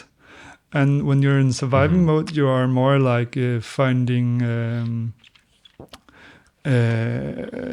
escape reasons, what's it called? Reasons to why this would never succeed. Flight. And one of the most, I think for me, one of the most important things is also to have dreams. Because dreams is motivating, at least to begin, and to actually do something crazy. Because why do something that's challenging if there's no reason to do it? And when you're tired, then it's easy to be like, yeah, because we're just here and it's fun and blah, blah, blah, but it will never get anywhere. And I think if you're tired, if you can tell yourself, hey, this rehearsal actually means something, because when we rehearse and play this, then we can actually go and play these gigs or have a better chance at actually getting some gigs. And I would really like to go out play. Hey, would you like to go out and play too? Oh yeah. And I think that can get the energy back too somehow. Having a purpose. I agree with that. I've noticed when we sometimes just sit around and talk before we play. Yeah. Or we play a little music. We put on a song. Listen to this song. Check this out. Or maybe we talk about. I mean, if there's a show booked, that kind of takes care of everything, because it's like we got to get ready for the show. Like, so you're excited. But we're not really playing too many, so we're kind of we need something else. So over the last few times we've played, we've talked a little bit about recording and getting new ideas together, and that's been exciting. Yeah. So that's brought an energy. That conversation that we have a lot of times before we start playing is a lot more valuable than it might seem. Whereas you could very easily look at it and say, like, all right, come on, guys, let's get to work. We're just fooling around here. But it's really kind of priming us and aligning us in what we're about to do. Yeah, but it can also be so many different talks, because I have also I have tried where we speak about a lot of nice things that has nothing to do with music, and then now we have to do music. But if we talk about music and exciting things about music, then I can also get like this, oh, come on, let's play. And but I think both as a band and as a solo artist, that having something to excite you and having something you want that you can remind yourself of that you want, I think a lot of people really underestimate it. And so what do you want to do with your music? Yeah, I just want to live off of music. I'm like, how? I don't care. I'm just like, you do know that that's the hardest thing, that you just want to do something that's really hard and you don't care how. It's like, what do you want? And you probably do care. Yeah, very exactly. Because there's probably a lot of careers you could wind up in with music that you would hate. Yeah, also that. And most people kind of want to be artists or songwriters in some sense, at least those I meet.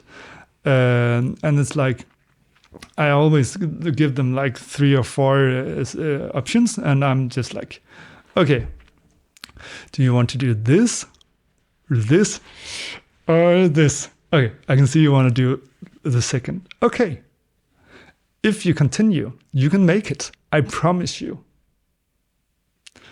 And then it's like this, do you mean it? Yeah, why not? If that guy can do it, you can do it. And seriously, why not? But it's all about believing in it and continuing, even when it feels impossible. And you have me to help you through that. So I think you have pretty good chances. And when they wake up and thinking about that, and then it's 10 times easier to get started. Whereof just wanting to make it in music is like, I can visualize it. And if I can visualize it, it's kind of difficult to like get the feeling of, I'm standing on a stage, or I'm sitting here writing a song that band is playing. But when you have like this, I'm gonna be on a stage in maybe 2 years, that feels exciting and really dangerous. But so I need to get working now. And I think a lot of people is just so scared of having this dream because it feels maybe arrogant or like wanting too much. And it's just like, it's okay. And it's really nice. And the dream will change, I promise you. But on your way to your dream, you will learn by doing. And that will make you realize what it is you really want to do. But if you don't want to do anything, then you're not going to do as much, and then you're not going to get as far. So it's like, it's okay to want to become the new Britney Spears. I promise not to laugh. I think it's brave to actually stand up and say that. And the thing about motivation is that we need it. And where do we get it? A lot of people is like, yeah, I just make music for myself and that's all the motivation I need. And I'm like, I don't truly believe you. And maybe some does, but I don't believe it, truly. Because I think there's always this, I think it's like learning a new language without speaking it with anybody. It's just like, of course there's someone doing it because they think it's fun, but it's like music is something we share. And if we don't have plans of sharing it with anyone, then why should we go through all the suffering it kind of is to do? But if we can remind ourselves of that we actually are going to give something and get something and get something really beautiful, then somehow maybe it's not that hard anymore. And at least we get some motivation. It's a great point to have a kind of just a target or a destination or something you're working towards. Yeah, and you can also wake up and be like, what can I do today to just get a tiny bit closer? Right. I really love doing that with my business now. And it's just like, just thinking a bit about it makes me just understand everything I can do and everything I have done 10 times better. And it's just like simple. And it also reminds me of how much I love doing it and how awesome it feels to do.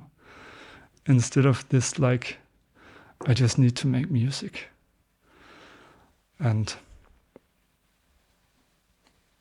yeah, I just do it for myself. It's just like, hopefully you do it because it excites you. But hopefully it excites you as much to share it.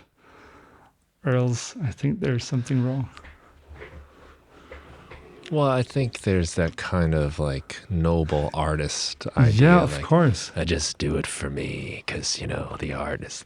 And there's probably a lot of that in a lot of us. But yeah, because it takes courage to say. Have and we have also been taught that it should be like that by people who didn't get anywhere.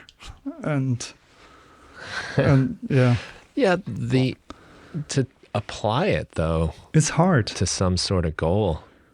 It's hard, but I think that's how you get that thing for yourself.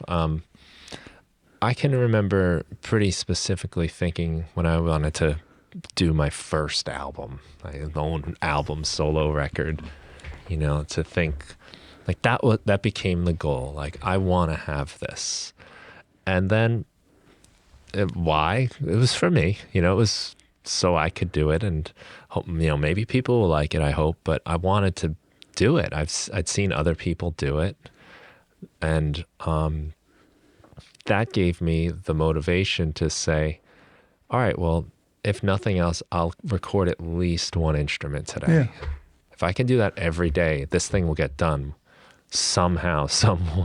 It might take a long time, but if that's my bare minimum, it'll eventually get done. And that became really motivating. And a lot of times that would be all I got. And sometimes probably I didn't even get it, but I've maybe figured out that weird guitar I was going to record didn't work. So I still saw it as progress. I was showing up, I was moving forward. And I think that's how it got done. You know, if I would have thought in other ways, maybe without that goal or without the kind of belief that I'm putting a brick down every day, if nothing else, and this thing will become a building one day. it was enough to make me feel accomplished too, which was important, that I was getting somewhere, and that was a satisfying feeling as well. It's a part of my 5 minutes trick. Do at least 5 minutes every day. But yeah.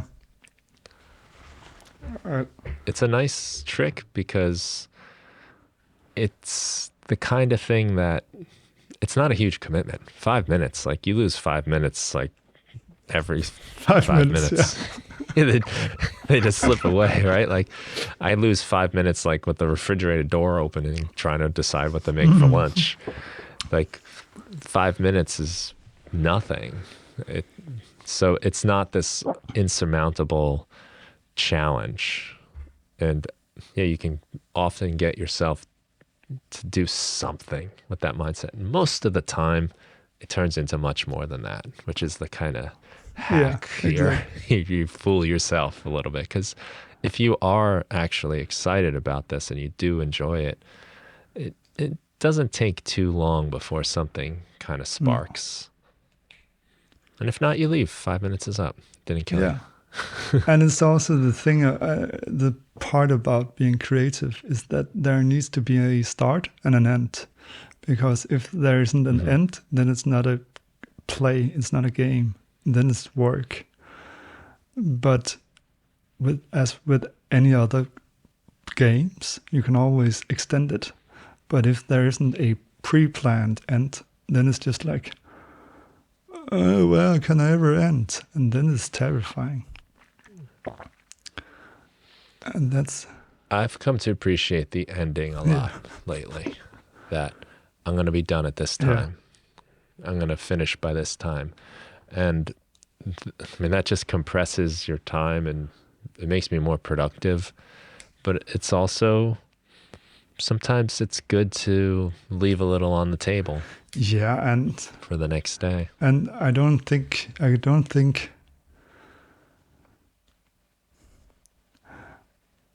I believe in the spend a lot of time, and I don't believe that most people do it right.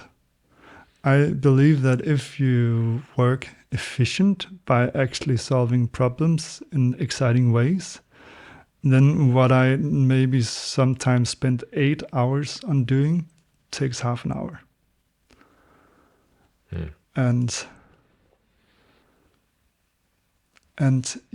having an end and not endless time also just like limits you to take decisions, as you said. And it's just like to do. Yeah, it's funny how complicated and easy it is. Yeah, and it's a world of contrasts, dynamics in music and creation and art. It's all on every level, whether you're dealing with colors and sounds and volume or challenges. But you also just said my favorite word in music and life, which is contrasts. And the biggest inspiration. And I've thought so much about it, and I've gotten this far to contrast. The biggest contrast is the biggest energy, and energy is what we feel in life. And it's like, so music is about giving as much energy by using as big contrast as possible. I think that's very exciting and boring at the same time. But every time... contrast. It's like I started using contrast because I realized that if I always do the contrast to what I want, then it gets exciting.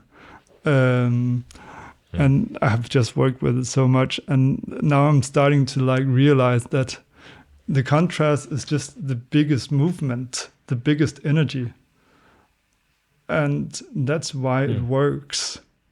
It's like black and white is the two biggest energies, no energy and full energy.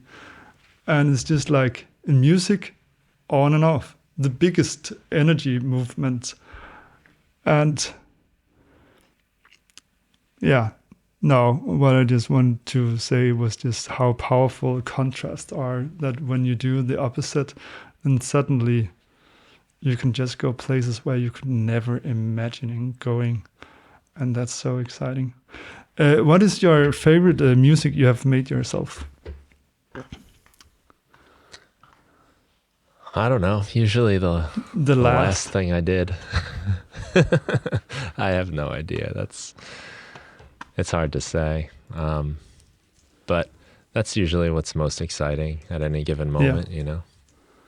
Those last few things, because it's fresh, it's an accomplishment. I just listened to my first EP, which I released 4 years ago. I was just like, wow, this is bad. But there is one song I like, so that's good. Would you like to... I'm just really curious, because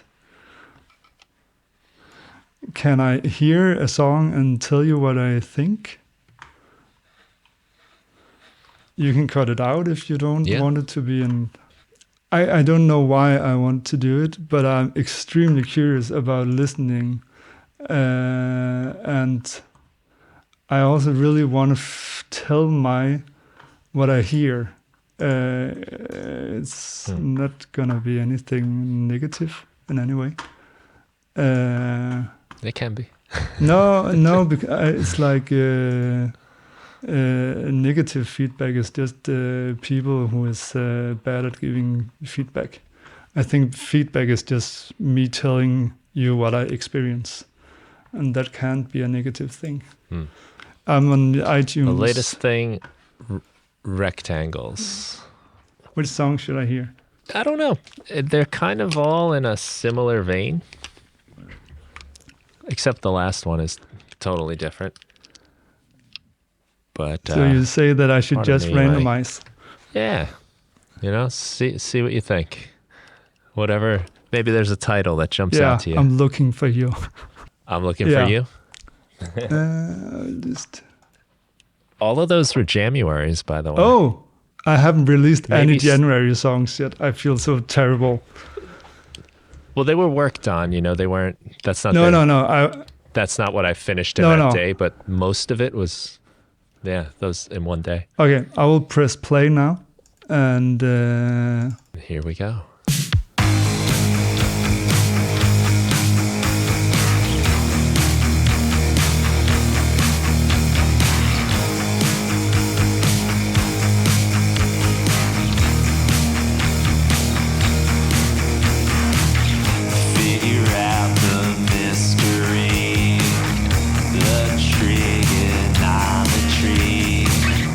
What's first will soon be last.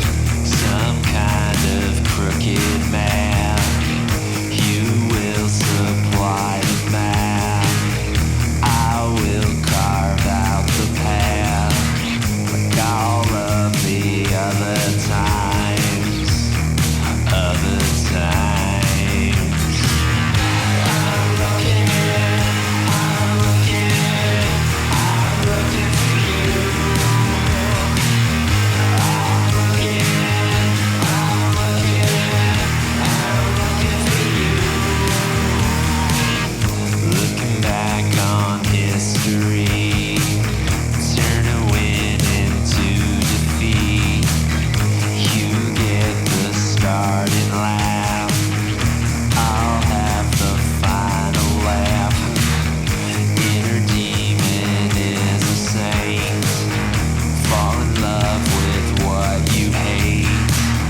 What do you think? It's fun to watch someone listen. That's terrible. When you can't hear it yourself. I was thinking if I could share the sound, but yeah, we'll put it in yeah, there. that was also why I said that. Now I'm pressing play. What is your own thought right now? As about the song or about watching you listen to it? Your without song. Hearing it myself. So that one is something to be excited about, right? I sang in a very low voice, that which was kind of different. So I was having fun with that and that one. Those songs in general were kind of using a certain palette of sounds, drum sounds, guitar sounds, bass sounds that I was excited about. So I was just putting them through each track and it made it really easy to write the songs. I like the just kind of deadpan vocal delivery in that one. That was fun for me to do it that way, almost just talking. Okay. Also, I like where that sits in the album too. I just feel like it's a kind of a good energy at that point in the record. But enough about me. I'm sorry to put you through this. But I also think you're very brave and cool. My first thought, for the first thing, I admire you that you actually do it. And I think it's a good song. The things that I thought of first is your prompt was to sing in a low key and use the sounds. I wouldn't say it was my prompt, but that was what I wound up with. I think that is an exciting thing that when we don't use prompts, we kind of always has prompts. And that's why I think it's just easy to just like make them before, because then we don't need to search for them. But that's another thing. Okay. When I hear the song, I think of a lack of contrasts. And I think by muting some options, when I look here, it's because I'm looking at you. I think that muting some things and even muting the drums and would make some contrast. And I always think the contrasts are just exciting. So that was like my easy thing to, for me, make it more exciting to me.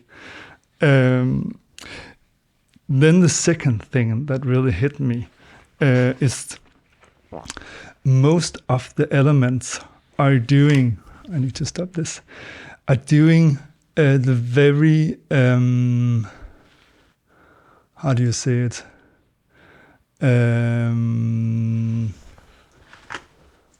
Sorry, I need to.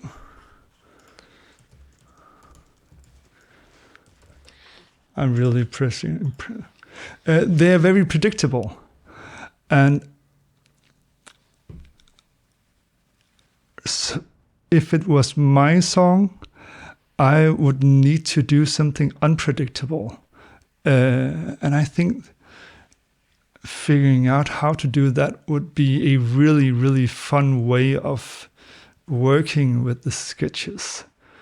That is like, the bass is, it's like we have heard the bass before doing what the bass does, and we heard the guitars do what they do. And there was something about the guitar sounds I really loved. There was something harsh, metallish thing. It's like a cymbal or something that I really love the sound of. And I think it was an acoustic. That makes sense, yes. Yeah. Which I really loved. And if it was me, I would maybe try to enhance that part of the sound to actually, because I think that was one choice that maybe only you would make in that decision, not decision, what's it called? Yeah, in that session. And I think that is what tells your story or shows your character more. And then I think I would high cut all of your instruments more to make more room for your vocal. And I think this is a very exciting question, because why didn't you? And I think this is the singer-musician dilemma that, I'm not a good singer, so I'll just hide a bit maybe. Hiding, yeah. And it's just so funny, because when we do that, I do it myself too. I have people to help me not do it, which is like, turn it up. No. Turn it up or make some new ones, because you can't turn them down. Like, okay. Yeah. And that's another way to be brave, to just be like, okay, that it is as it is. And one thing that I have learned is that when I turn my more shittier vocals up and give them space, then it's easier for them to actually not be shitty. It's like if you hide a shit, then it looks like a shit, and it looks like someone is hiding it. But if you put the shit, You just then it's like, wow, this is. Then we start to look at that shit. Yeah, wow, it's because it has all of these patterns. It's like, no, it's just a shit. But it's like something how we tell the story. And now I have one question for you. Are you a scale guy? A scale guy. Scale. Like skateboard? No, a scale. What is this? Like staying in the scale of the music in one key. Are you only using notes from one scale? Isn't it called scale? Am I totally wrong? I think that song, I think it's 2 chords the entire time that I'm just staying right Yeah, now. because I was thinking of like the melody. It could just have done this small little unexpected thing. Ba, ba, ba, ba, ba, ba, where it could be ba, ba, ba, ba, ba, ba, ba, ba, ba. Like then it would have done something new and had been unexpected and been something.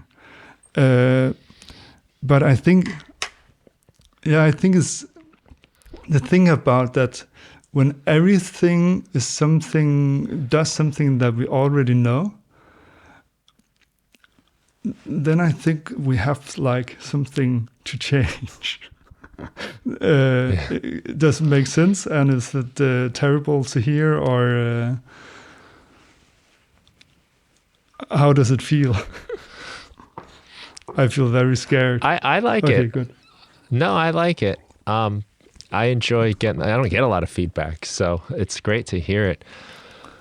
And I could totally hear everything you're saying within that song. I don't disagree at all. You know what's going to sound weird, though, is I have to get off this call now, because I've got my class to teach at 5:30. Of course. And I've totally cut it, and I don't want you to feel like this guy I don't. just criticized. No, I don't at all. No, I really enjoy the feedback. I only wanted to do it because it has been such a great talk, and you seem so cool. So I was just so curious about. I just wanted to know more about you, and I see it as an honor, honestly, because it's nice to get feedback and not be personalized with it, like it's not me, it's not this, it's just a song, and I can see like that's how you see it too.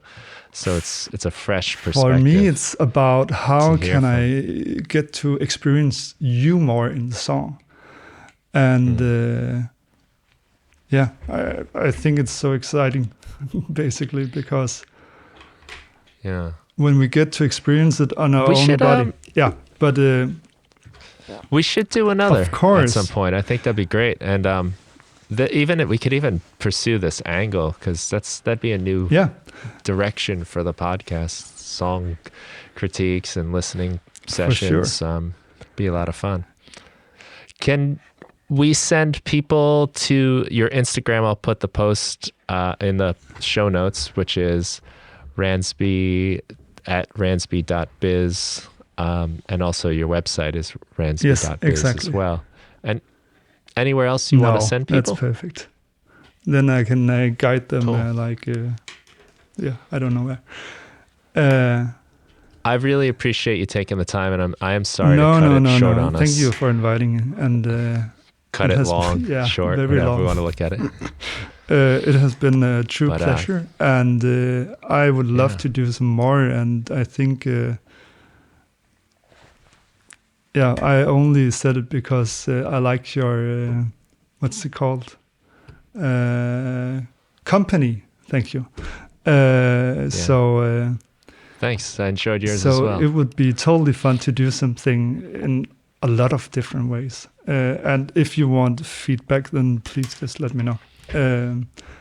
Let's do it. And say thank you to everyone that listened. Thank you so much for listening to our conversation, if you have gotten this far. And hopefully see you another time.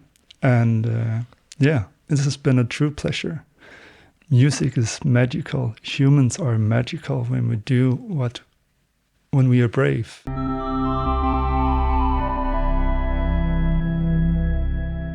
Thank you for listening to the Music Production Podcast.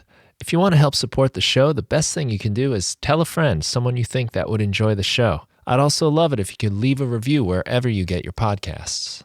And if you want to support my work, you can go to brianfunk.com. I've got tons of Ableton Live packs, tutorials, samples. You can check out my book, The 5-Minute Music Producer, which gives you 365 short music-making activities to help you get started, stay inspired, and finish more music.